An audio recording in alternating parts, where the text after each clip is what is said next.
March 1987. Pigface. Chapter 1. Noosa Main Beach is the same yet not. Eternal but changed. There is still the view that takes in Fraser Island on a clear day. The shoreline still curls around towards the National Park on one end and is truncated by the breakwater at the other. Over that breakwater there are rougher waves and braver surfers. Here, hugging into the lee side, there tend to be more gentle, rolling waves that can turn vigorous on certain tides, but usually welcome timid swimmers. The beach has been fortified by rocks, and sand has been pumped in from the river that empties beyond the breakwater. If this hadn't been done, erosion would have caused this beautiful, bright stretch of sand to disappear. Noosa Heads, locals say, is being loved to death. Everyone wants it to look perfect so they can have their perfect holiday. Time and tides, and some people's opinions on the form the shoreline should take, have other ideas. So, every now and again the beach washes away, the rocks are exposed, and the tourists ignore that because sand will be brought in to cover up those rocks and everything will look perfect again. But the locals know what it used to look like. Cynthia knows. Or, more truthfully, she remembers. Because she hasn't been home, not properly, for 14 years.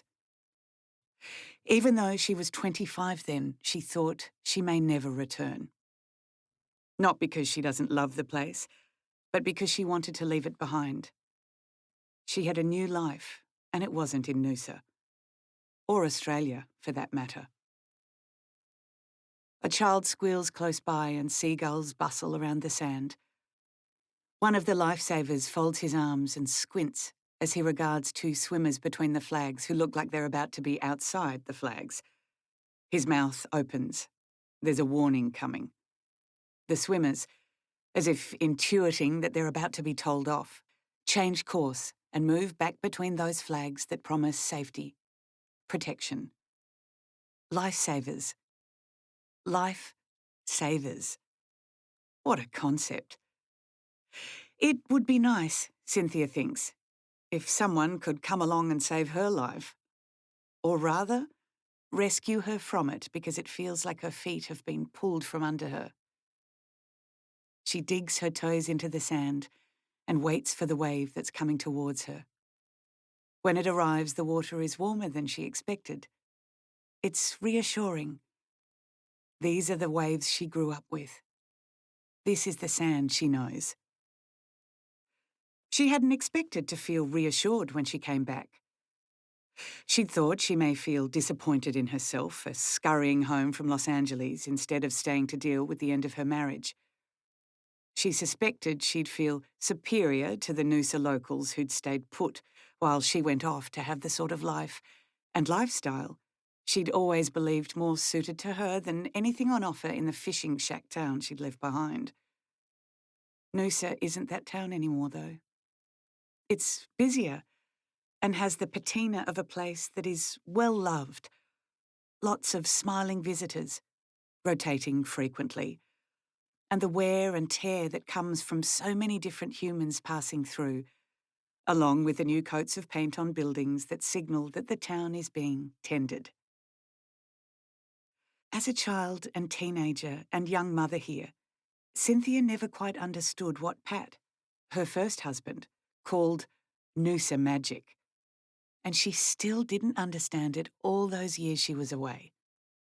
Now, though, with this sea foam on her feet and these gulls and this breeze, with those rocks leading the way around the coast to the bush beyond, and the sky that is the most gentle shade of blue she's ever seen, she wonders. Perhaps there is magic here. And if there is, she needs to find it, along with some fortitude and forbearance. Cynthia jumps as a hand is placed on her shoulder. "Missed it?" her father says, his voice croakier than it sounded on the phone during their long-distance calls. "No," she says.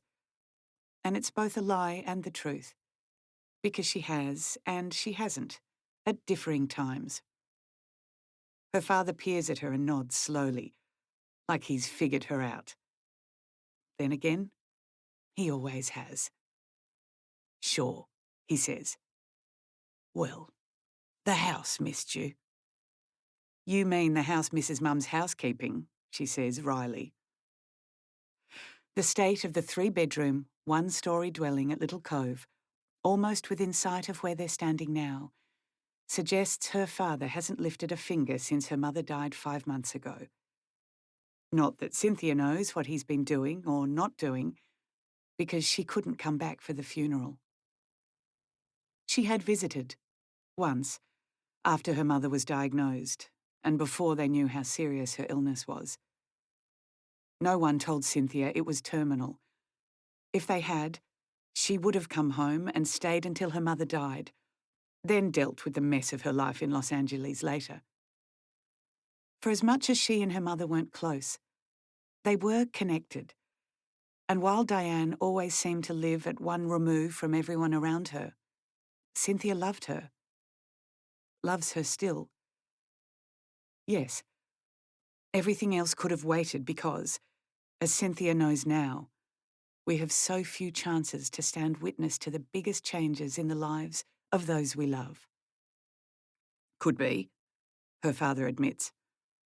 I'm not that good at keeping things tidy, doing washing. How would you know? She says playfully. You've never tried. I don't expect you to do it, he says gruffly. Course you do. She pats his hand. I don't mind, Papa.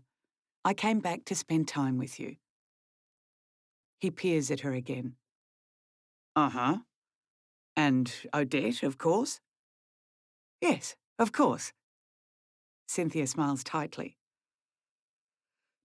Odette, her daughter, had been the ever-present witness to the unpleasantness, to put it mildly, of Cynthia's second marriage, and, as soon as she turned 16, she told Cynthia she wanted to move back to Australia to live with her father. It wasn't as if Cynthia could claim that life in Los Angeles wasn't worth leaving. She'd wanted to leave it too. But sometimes marriages aren't that straightforward. They had been so close. But Cynthia failed Odette, or she felt she had, by not protecting her from what was going on. So she didn't call her that often, didn't write. She wanted Odette to be happier than she had been all those years away from her father. Except those years of living apart made Cynthia unhappier than she has ever been. And now she feels so disconnected from her daughter. It's as if they're former colleagues who shared a terrible boss, and all they have in common are war stories they don't wish to repeat.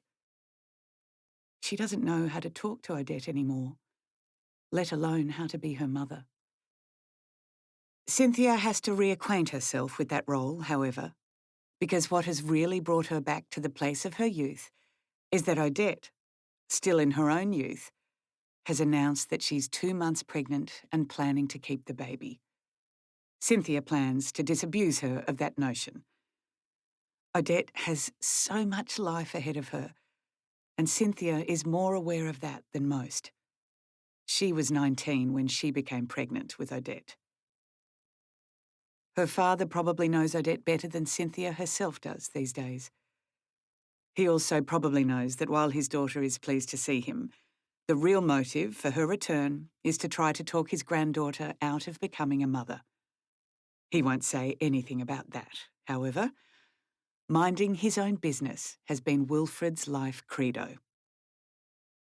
I suppose I should call her, Cynthia says. Her father nods slowly. Yep. He glances out to sea, then back to her. But first I have some fresh prawns and some bread from the junction. Don't tell me Sid's bakery is still there. No. But the bread's good. He pats her shoulder. Come on. Time to go home. Cynthia takes one more look at the sea and thinks about coming back for a swim later. Those LA beaches just weren't the same as this glorious expanse. She wants to plunge into the salt water just so she can turn around and look at the shore, revel in the beauty of it, and try not to think about how many years she could have been enjoying it. "Yes, Papa," she says. "It is."